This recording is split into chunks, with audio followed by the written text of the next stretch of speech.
Jumlah pasal masih menuai pro sipil karena prosesnya dianggap tidak transparan. Ribuan kades se-Indonesia berunjuk rasa Aksi demonstrasi oleh puluhan mahasiswa dari BEM Sekalsel. Pada Kamis 20 Februari 2023, Badan Eksekutif Mahasiswa se-Kalimantan Selatan atau BEMSEKA menggelar aksi seruan nestapa di awal tahun dengan membawa 3 tuntutan.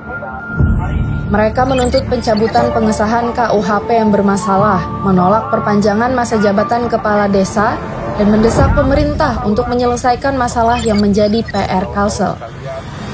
Lantaran tidak mendapat atensi dari DPRD, pada Rabu 1 Maret 2023 aksi demonstrasi kedua pun kembali dilaksanakan dengan membawa tuntutan yang sama.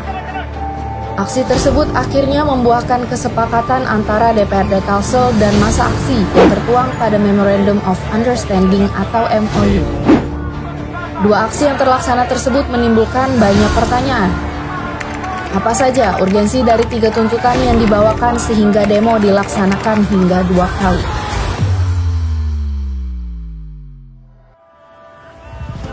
Permasalahan Kitab Undang-Undang Hukum Pidana atau KUHP yang seakan tidak kunjung selesai menjadi isu yang dibawakan oleh masa aksi.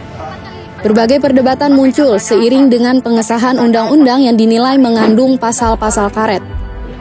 Dalam kajiannya, Aliansi BEM se-Indonesia menyoroti beberapa pasal yang dianggap bersinggungan dengan demokrasi. Yakni yang pertama, pasal 281 sampai dengan 282 KUHP, berisi tentang masalah kriminalisasi tindak pidana contempt of court. Pasal tersebut dapat menyasar beberapa advokat, jurnalis, hingga masyarakat sipil. Yang kedua, pasal 218 ayat 1 KUHP, berisi tentang larangan penghinaan presiden, lembaga negara, dan pemerintah. Pasal ini dianggap membungkam rakyat untuk mengkritik kerja aparat negara. Kedua pasal tersebut dikecam telah membatasi pergerakan masyarakat dalam perwujudan negara demokrasi. Taufik Arbain, dosen Magister Administrasi Publik Universitas Lambung Mangkurat atau ULM, memandang bahwa Indonesia yang menyandang status sebagai negara demokrasi sudah sepatutnya transparan terhadap hukum. Hal ini tidak sejalan dengan kedua pasal tersebut yang seolah membungkam partisipasi rakyat.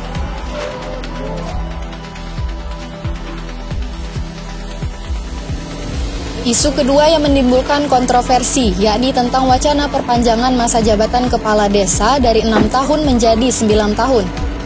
Ribuan kepala desa yang menggelar unjuk rasa pada 17 Januari 2023 di gedung DPR RI meminta untuk merevisi kembali pasal 9 ayat 1 dan 2 Undang-Undang Nomor 6 Tahun 2014. Apabila ditotalkan dari 3 periode, maka seorang kepala desa dapat menjabat selama 27 tahun. Meskipun menciptakan pro dan kontra, wacana tersebut didasari oleh keinginan untuk meningkatkan kestabilan dan kelangsungan pembangunan di tingkat desa.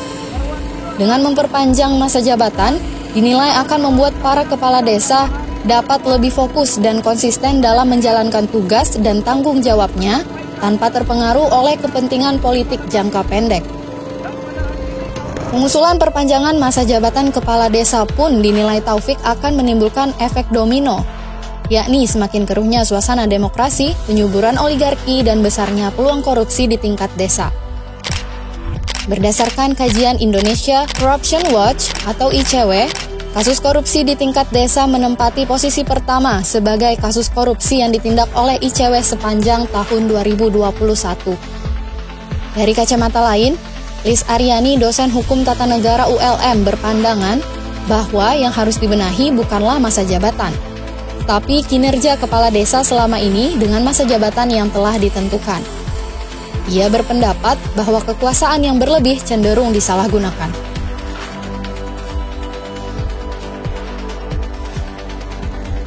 Jika kedua tuntutan sebelumnya berada di lingkup nasional, tuntutan ketiga yang dibawa oleh masa aksi yakni kerusakan lingkungan yang kini menjadi PR yang harus diselesaikan oleh pemerintah Provinsi Kalimantan Selatan. Permasalahan yang belum banyak diliput oleh media lokal tersebut disinyalir bermula dari aktivitas pertambangan.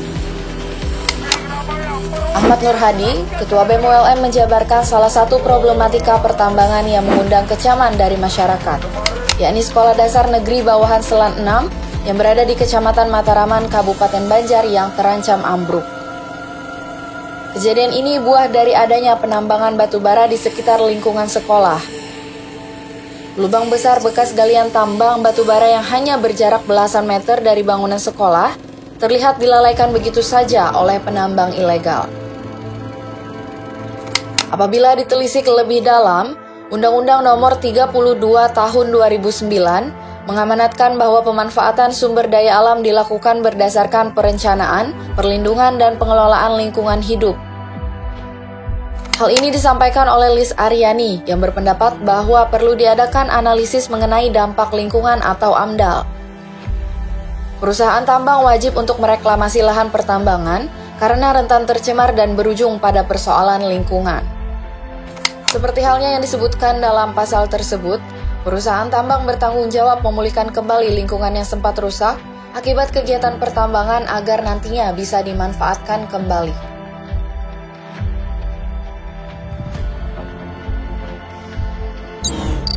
Isu pasal karet KUHP, perpanjangan masa jabatan kepala desa, dan PR Kalsel yang belum selesai pun menimbulkan banyak pertanyaan.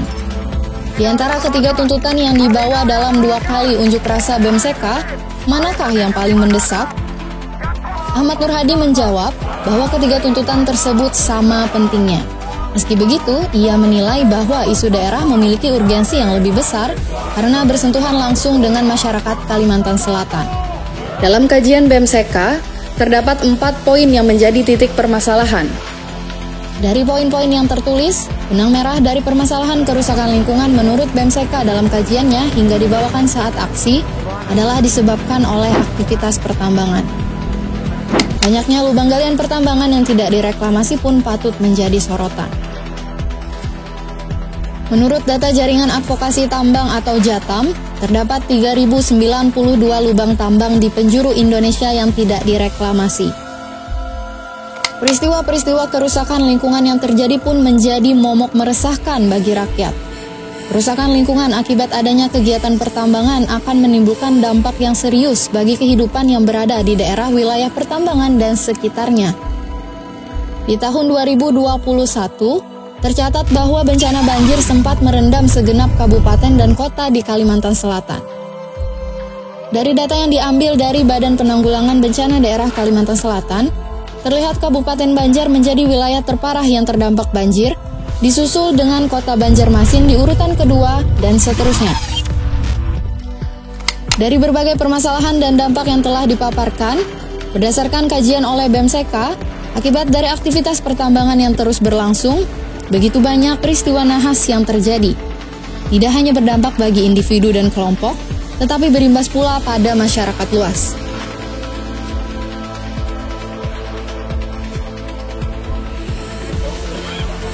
Pada akhirnya, rakyat kembali dibuat bingung dengan kebijakan pemerintah yang buram akan titik terangnya.